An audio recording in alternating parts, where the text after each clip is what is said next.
Assalamualaikum warahmatullahi wabarakatuh. Alhamdulillahilladzi an'ama alaina bini'matil iman wa hadana ala dinil Islam. Allahumma salli wa sallim wa barik ala sayyidina Muhammad wa ala alihi wa sahbihi ajma'in. Amma ba'd.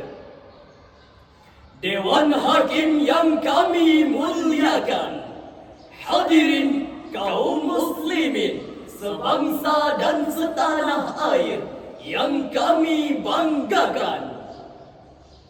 Teknologi yang semakin canggih membawa dampak luas di semua belahan bumi, tak terkecuali Indonesia. Ia laksana pisau bermata dua, bisa memberi nilai positif dan negatif tergantung siapa yang memanfaatkannya.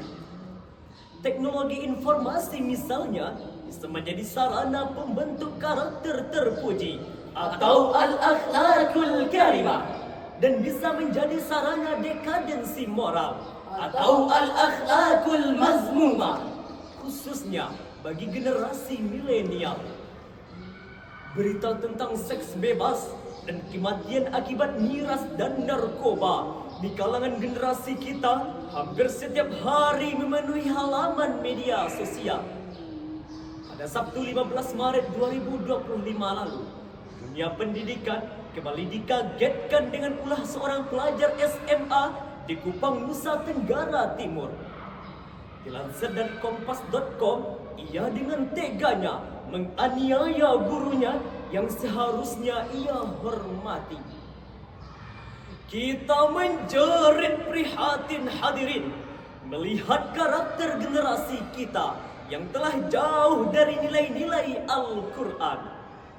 Oleh karena itu, pada kesempatan yang penuh ukhuwah ini, kami akan menyampaikan syarhil Quran dengan judul Membangun Generasi Muda dengan konsep pendidikan karakter berbasis Al-Quran.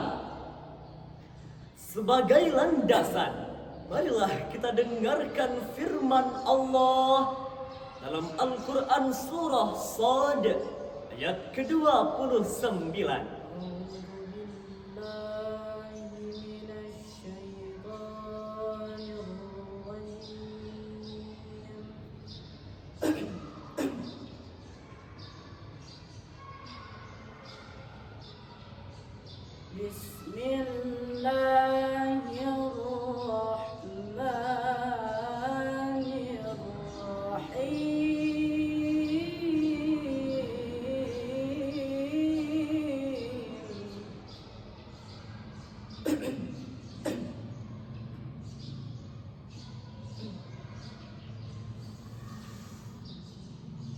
Kitabun anzalnahu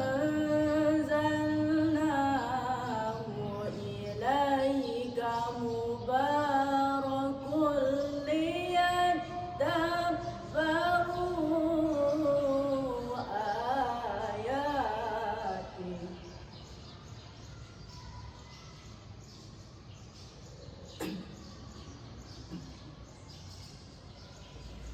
Liyadabbaru ayatihi wa liyatadhakkara ulul albab.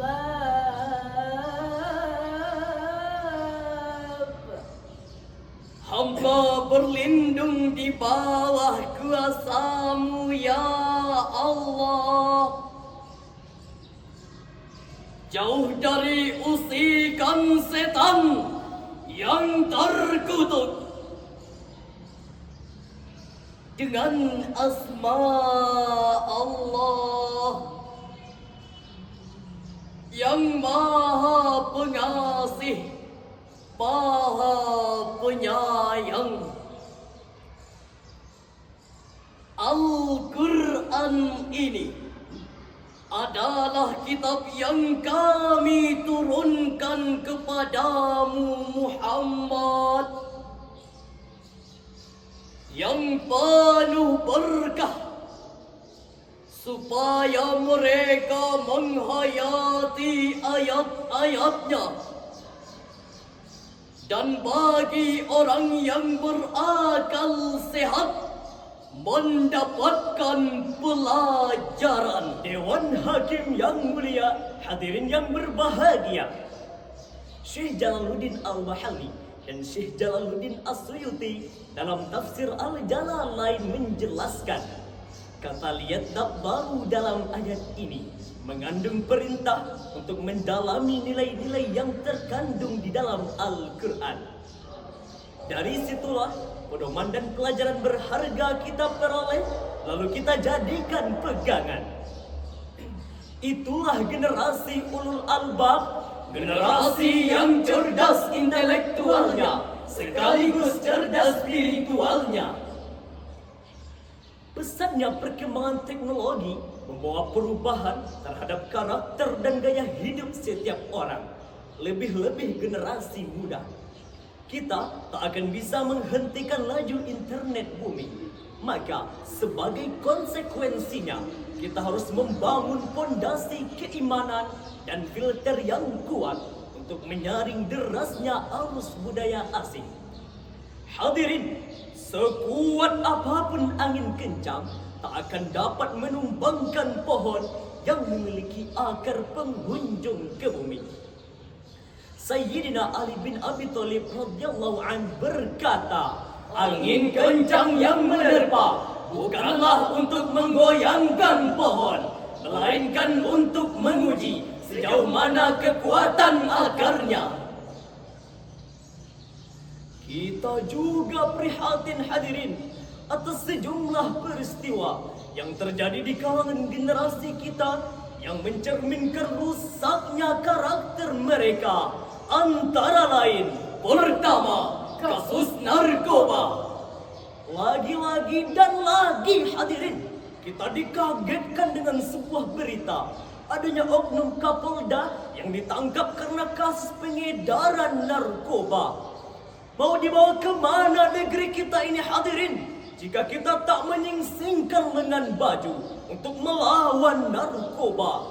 Kedua, kasus kekerasan seksual. Kementerian Pemberdayaan Perempuan dan Perlindungan Anak mencatat sebanyak 5.000 kasus kekerasan terjadi mulai dari Januari hingga pertengahan 2024. Dan kekerasan tersebut didominasi oleh kekerasan seksual. Hadirin, kami ulangi sekali lagi, 5.000 kasus, bukan 5 kasus. Negara kita ini kaya dengan para pakar berpendidikan tinggi, dalam berbagai disiplin ilmu, Lulusan dalam maupun luar negeri. bahkan bergelar profesor. Namun sayang, di antara mereka masih ada yang tak berkarakter. Mereka menggunakan kepintarannya untuk memproduksi berita hoaks serta memprovokasi dan adu domba. Inilah yang dihadapi bangsa kita saat ini hadirin. Demonstrasi yang berujung aksi anarkis terjadi di berbagai daerah di Indonesia, dipicu oleh propaganda adu domba yang dilakukan oleh pihak-pihak yang menginginkan kehancuran negeri ini. Meskipun begitu, kebijakan pemerintah yang tidak lagi memihak kepada rakyat juga menjadi pemicu utama. Mereka berorasi berjuang atas nama rakyat, Tapi ujung-ujungnya merampas hak rakyat. marilah kita memohon ampun kepada Allah Subhanahu wa Ta'ala.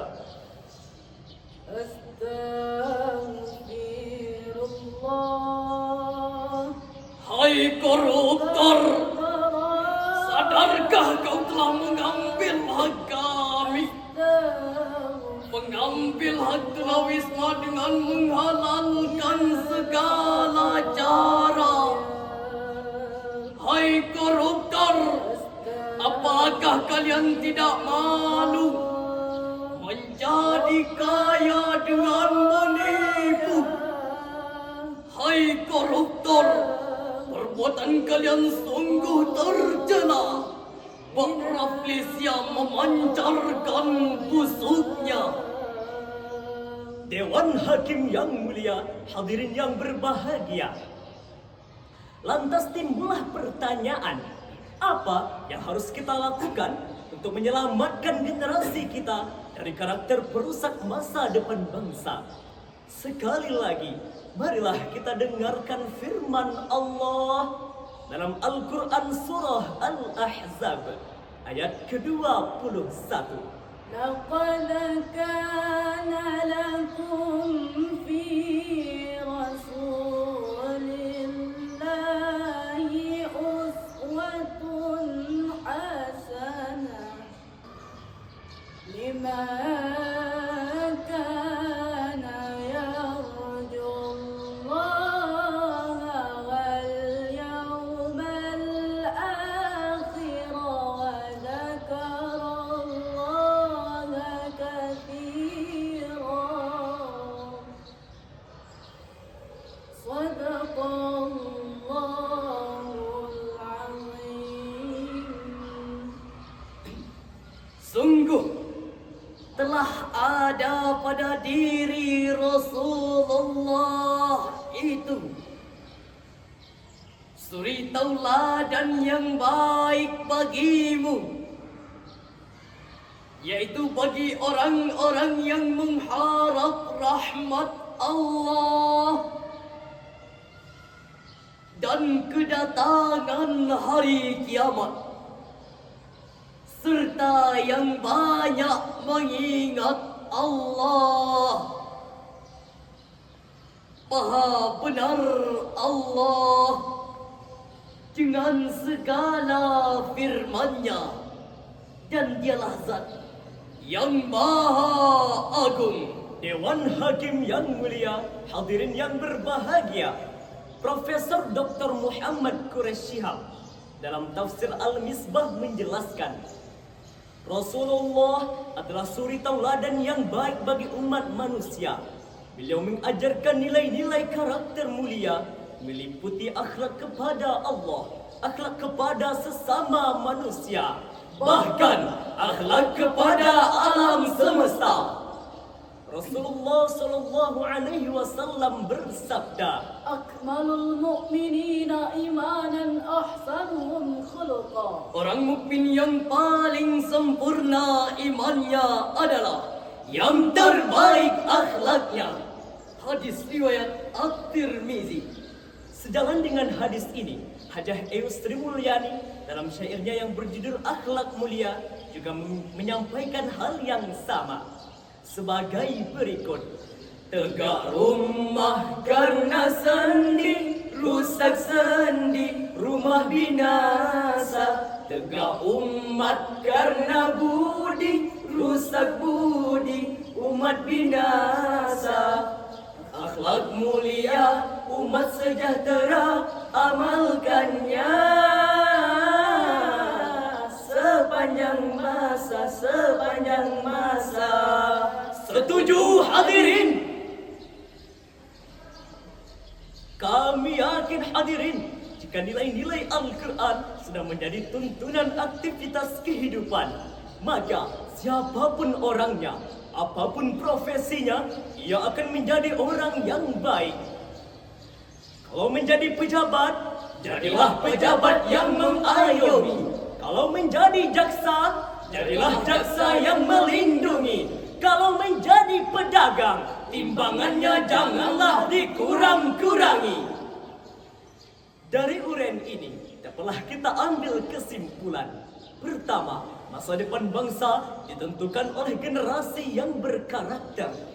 Yang kedua, untuk membentuk karakter tersebut tidak ada pilihan lain kecuali kembali kepada Al-Quran dan keteladanan Rasulullah sallallahu alaihi wasallam. Bunga melati mekar di taman, Harum baunya dan menawan, mendidik generasi berkarakter dan beriman. Maka Al-Quran harus jadi pedoman. Setuju hadirin? Cukup sekian, terima kasih. Sampai jumpa. Assalamualaikum